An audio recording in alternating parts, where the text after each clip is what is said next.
Hi ಎಲ್ಲರಿಗೂ. ಇವತ್ತು ನಾನು ಮಾಡ್ತಾ ಇದ್ದೀನಿ ಎಳ್ಳು ಜ್ಯೂಸ್. ಇದು ನಮ್ಮ ಹೆಲ್ತಿಗೆ ತುಂಬಾ ಒಳ್ಳೆಯದು. ಇದರಲ್ಲಿ ಕ್ಯಾಲ್ಸಿಯಂ ಅಂಶ ತುಂಬಾನೇ ಇದೆ. ಗಂಟು ನೋವೆಲ್ಲ ಇರುತ್ತೆ ನೋಡಿ, ಅಂತವ್ರಿಗಂತೂ ಇದು ತುಂಬಾನೇ ಒಳ್ಳೆಯದು. ಹಾಗೆ ಮಹಿಳೆಯರಿಗೆ, ಗರ್ಭಕೋಶದ ಸಮಸ್ಯೆ ಇದ್ದವರಿಗೆ, ಇರ್ರೆಗ್ಯುಲರ್ ಪೀರಿಯಡ್ಸ್ ಆಗುತ್ತೆ ನೋಡಿ, ಅಂತವ್ರಿಗೆ ಕೂಡ ಇದು ತುಂಬಾನೇ ಒಳ್ಳೆಯದು. ಇದರಲ್ಲಿ ಒಳ್ಳೆಯ ಫೈಬರ್ ಇದೆ. ಕೊಲೆಸ್ಟ್ರಾಲ್ ಅನ್ನ ಕಡಿಮೆ ಮಾಡ್ಲಿಕ್ಕೆ ಇದು ಒಳ್ಳೆಯದು. ಹಾಗೆ BP, ಶುಗರ್ ಇದ್ದವ್ರು ಕೂಡ ಇದು ಒಳ್ಳೆಯದು. ಇದು ನೇಚರಲಿ ಸ್ವಲ್ಪ ಹೀಟ್, ಹಾಗಾಗಿ ಇದಕ್ಕೆ ಸರಿಯಾದ ಇಂಗ್ರೀಡಿಯೆಂಟ್ಸ್ ಅನ್ನ ಹಾಕಿ ಆ ಹೀಟ್ ಅನ್ನ ನಾವು ಬ್ಯಾಲೆನ್ಸ್ ಮಾಡಬೇಕು. ಈ ಜ್ಯೂಸ್ ಅನ್ನ ಯಾವ ರೀತಿ ಮಾಡುದು ಅಂತ ನೋಡುವ. ಅದಕ್ಕಿಂತ ಮುಂಚೆ ನನ್ನ ರೆಸಿಪೀಸ್ ಎಲ್ಲ ನಿಮ್ಗೆ ಇಷ್ಟ ಆಗ್ತಾ ಇದೆ, ವಿಡಿಯೋಗೊಂದು ಲೈಕ್ ಕೊಡಿ. ಈ ವಿಡಿಯೋನ ಫ್ರೆಂಡ್ಸ್ ಜೊತೆ, ಫ್ಯಾಮಿಲಿ ಜೊತೆ ಎಲ್ಲ ಶೇರ್ ಮಾಡಿ. ಓಕೆ, ಜ್ಯೂಸ್ ಮಾಡಲಿಕ್ಕೆ ನಾನಿಲ್ಲಿ 1 ಕಪ್ ಅಷ್ಟು ಎಳ್ಳನ್ನು ತಗೊಂಡಿದ್ದೀನಿ. ನೀವು ಯಾವುದು ಕೂಡ ತಗೊಳ್ಬಹುದು, ಬಿಳಿ ಅಥವಾ ಕಪ್ಪು. ಓಕೆ, ಇದನ್ನ ಈಗ ಫಸ್ಟಿಗೆ ಚೆನ್ನಾಗಿ ವಾಶ್ ಮಾಡುವ. ಡೈರೆಕ್ಟ್ ಆಗಿ ನೀರಿಗೆ ಹಾಕಿದ್ರೆ ನಿಮಗೆ ಇದನ್ನ ತೊಳಿಲಿಕ್ಕೆ ಕಷ್ಟ ಆಗುತ್ತೆ. ಹಾಗಾಗಿ ಈ ತರ ಸ್ಟ್ರೈನರ್ ಅಲ್ಲಿ ಹಾಕಿ ತೊಳೆಯೋದು ಉತ್ತಮ.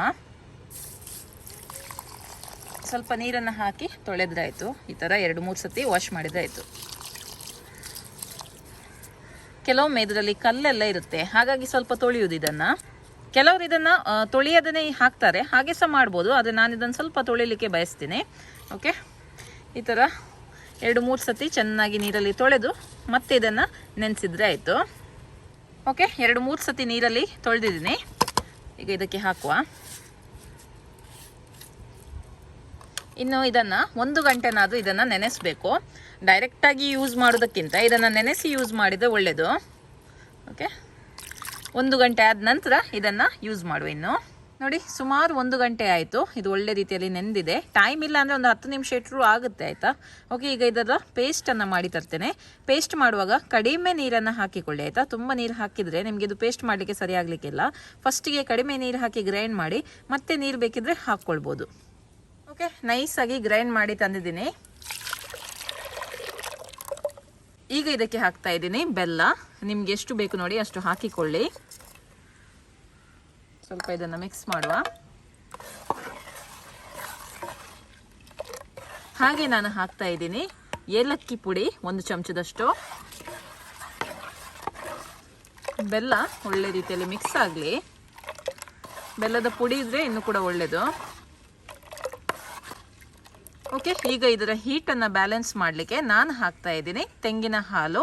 ನೀವು ಬೇಕಿದ್ರೆ ಹಸು ಹಾಲು ಕೂಡ ಹಾಕ್ಬೋದು. ಕೆಲವರು ನೀರು ಹಾಕಿ ಕೂಡ ಮಾಡ್ತಾರೆ, ಆದರೆ ತೆಂಗಿನ ಹಾಲು ಹಾಕಿದರೆ ತುಂಬ ಟೇಸ್ಟ್, ಆಯ್ತಾ. ಇದಕ್ಕೆ ನಾನು ಅರ್ಧ ಗೆರಟೆಯ ತೆಂಗಿನ ಹಾಲನ್ನು ತೆಗೆದಿದ್ದೀನಿ, ಅದನ್ನು ಹಾಕ್ತಾ ಇದ್ದೀನಿ.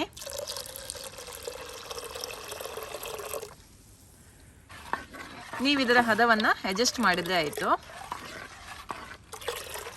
ಒಳ್ಳೆ ಜ್ಯೂಸ್ ಥರ ಇರಬೇಕು, ಹಾಗಾಗಿ ತುಂಬ ದಪ್ಪ ಇಡೋದು ಬೇಡ. ಈ ಥರ ನಮಗೆ ನೋಡಿ ಪೋರಿಂಗ್ ಕನ್ಸಿಸ್ಟೆನ್ಸಿ ಇದ್ದರೆ ಸಾಕು, ಒಳ್ಳೆಯದಾಗ್ತದೆ ಕುಡಿಲಿಕ್ಕೆ. ನಾನಿಲ್ಲಿ ಚಿಟಿಕೆಯಷ್ಟು ಉಪ್ಪನ್ನು ಹಾಕ್ತಾ ಇದ್ದೀನಿ. ತುಂಬ ಟೇಸ್ಟಿಯಾಗಿ ಬರುತ್ತೆ. ಆ ಸ್ವೀಟನ್ನು ಬ್ಯಾಲೆನ್ಸ್ ಮಾಡುತ್ತೆ ಉಪ್ಪು ಹಾಕೋದ್ರಿಂದ. ಸೊ ಉಪ್ಪು ಹಾಕಿದರೆ ಜ್ಯೂಸಿಗೆ ಟೇಸ್ಟ್ ಸ್ವಲ್ಪ ಹಾಕಬೇಕು, ಚಿಟಿಕೆಯಷ್ಟು. ಓಕೆ, ಇನ್ನು ಇದನ್ನು ಸರ್ವ್ ಮಾಡುವ. ಇದು ರೆಡಿಯಾಗಿದೆ. ನೀವು ಬೇಕಿದ್ರೆ ಸ್ಟ್ರೈನ್ ಕೂಡ ಮಾಡ್ಬೋದು. ನಾನು ಇದನ್ನು ಸ್ಟ್ರೈನ್ ಮಾಡ್ತಾ ಇಲ್ಲ, ಒಳ್ಳೆ ರೀತಿಯಲ್ಲಿ ಗ್ರೈಂಡ್ ಮಾಡಿದ್ದೀನಿ. ಸರಿಯಾಗಿ ನಿಮ್ಮದು ಗ್ರೈಂಡ್ ಆಗದಿದ್ದರೆ ಒಮ್ಮೆ ಇದನ್ನು ಸೋರಿಸ್ಕೊಂಡು ಮತ್ತೆ ಜ್ಯೂಸನ್ನು ಸರ್ವ್ ಮಾಡಿದರೆ ಆಯಿತು. ಓಕೆ, ನಾನು ಹಾಕ್ತಾ ಇದ್ದೀನಿ ಸ್ವಲ್ಪ ಐಸ್ ಕ್ಯೂಬ್ಸ್.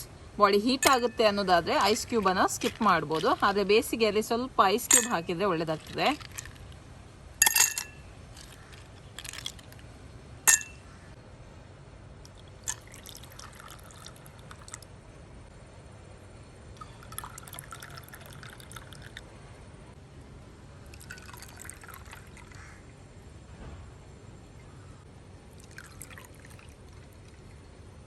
ಓಕೆ, ಸ್ವಲ್ಪ ನಾನು ಗಾರ್ನಿಷಿಂಗೋಸ್ಕರ ಕಾಮಕಸ್ತೂರಿ ಬೀಜವನ್ನು ಹಾಕ್ತಾ ಇದ್ದೀನಿ. ಸೊ ಇದು ತಂಪು ಕೂಡ, ಸೊ ಹೀಟನ್ನು ಬ್ಯಾಲೆನ್ಸ್ ಮಾಡುತ್ತೆ ನಿಮಗೆ.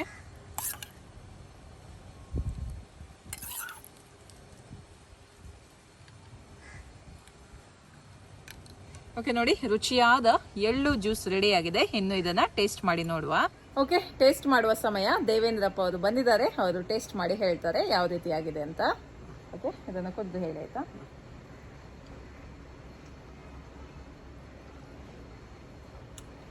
ಒಳ್ಳೆ ಚೆನ್ನಾಗಿದೆಯಾ? ಸೊ ಈ ಬೇಸಿಗೆಗೆ ಇದೊಂದು ಒಳ್ಳೆ ಜ್ಯೂಸ್ ಅಂತ ಹೇಳ್ಬೋದಾ? ಒಳ್ಳೆ ಜ್ಯೂಸ್. ಸೊ ಇದು ಆರೋಗ್ಯಕ್ಕೆ ಕೂಡ ತುಂಬಾನೇ ಒಳ್ಳೇದು. ಇದು ಬೆಲ್ಲ ಎಲ್ಲ ಹಾಕಿದೀವಿ, ತೆಂಗಿನ ಹಾಲು ಹಾಕಿದೀವಿ. ಓಕೆ, ಈ ರೆಸಿಪಿ ನಿಮ್ಗೆ ಇಷ್ಟ ಆಯ್ತು ಅಂತ ಅನ್ಕೊಳ್ತೀನಿ. ಮುಂದಿನ ವಿಡಿಯೋದಲ್ಲಿ ಸಿಗ್ತೀನಿ. ಅಲ್ಲಿ ತನಕ ಬಾಯ್.